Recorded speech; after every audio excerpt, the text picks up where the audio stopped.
Joined now by the opposition's communications spokesman, Malcolm Turnbull. Mr Turnbull, good morning to you. Good morning. Does the opposition plan on moving a no-confidence motion once Parliament sits after this leadership ballot? Well, Tony will reveal that in due course. Let me just say this to you.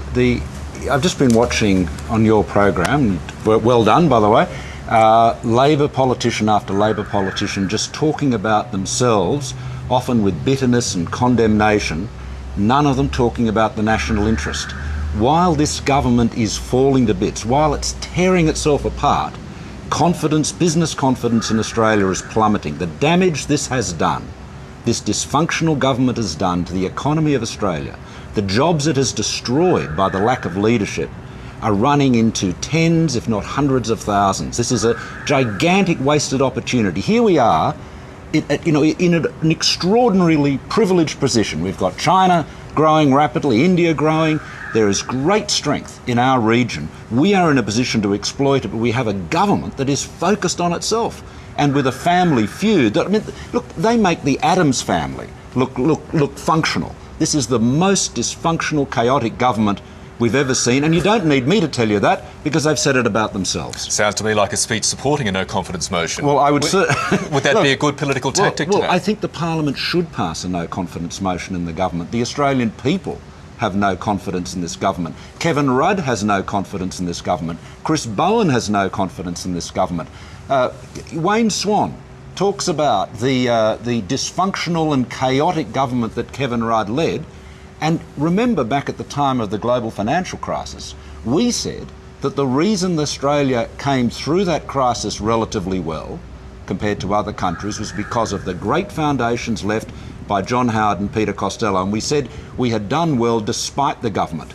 Wayne Swan has now proved that is the case, because how could a dysfunctional and chaotic government have contributed to any economic advantages or any economic recovery?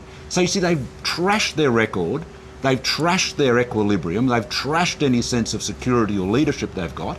The only thing they can do, the one thing they can do that the Australian people would thank them for, is call an election. And a no-confidence motion would achieve that, but we need the independents to vote for it. Is that more likely than not, that no-confidence motion being moved today? Well, it depends. Look, again, you've got to talk to Tony about that, but at the end of the day, it's a numbers game, as you know. You need the independents to support it. Clearly, we think the independents should support it. As Tony Abbott has said, they got us into this government. I mean, they made this government possible. It has been a colossal disappointment, no doubt to them as much as anyone else. And they have got the opportunity now to do the right thing, vote for the no-confidence motion, and then let the people decide. It's a democracy. Okay. And if they want Julia Gillard back, if they really think she's the person to lead the country into the future, then they'll put her back in with a big majority. For argument's sake, if you get your no-confidence motion, hypothetically speaking, of course, an election is held. We had this news poll out today showing, surprisingly, a jump in the Labor Party's primary vote, a fall in the Prime Minister's satisfaction rating, but at the same time, a sizable rise in Tony Abbott's dissatisfaction rating and a fall in his satisfaction rating. Why don't voters like Tony Abbott? Well, look, you can overanalyse any poll, but I don't think there's any poll that is more, if you like, more freaky than this one. I mean, this is a political crisis of a kind we haven't had in the lifetimes of most Australians. I'd put every element in that poll to one side. I think if you want to get a view about where the new equilibrium is, you've got to look for some weeks and months after this. So I'm not going to be drawn into commenting on today's poll. I think it will be seen as an oddity, an eccentricity. But Tony Abbott has been polling in fairly pedestrian levels on the personal front for some time now. It's not a rogue poll in that sense. Look, Michael, it doesn't matter what the polling of a particular leader is. I mean, the two things that matter. One, we are well ahead on the party vote. I mean, that's what people go to vote for. They don't go and vote, do I like Tony Abbott or do I like Julia Gillard or do I like Kevin Rudd? It's not a popularity contest. It's a choice between two political movements. And the polls have consistently shown that the Australian people regret the decision that was taken in 2010, which is in a way a bit of a non-decision because neither side secured a majority.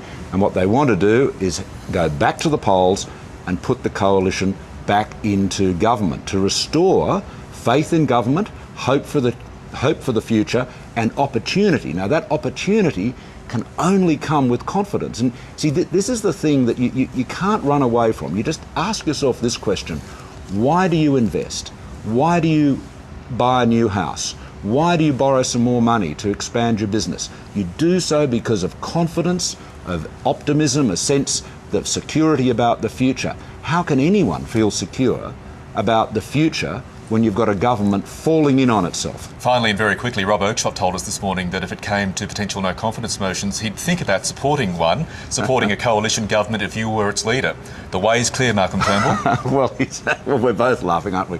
Look, he is often a very charming but mischievously funny fellow, and I think he's made a good contribution to the humour of the occasion. But in the unlikely event that he did ring me, I'd put him straight through to Tony, I can assure you. Malcolm Turnbull, thank you very much for your time this morning. Thank you.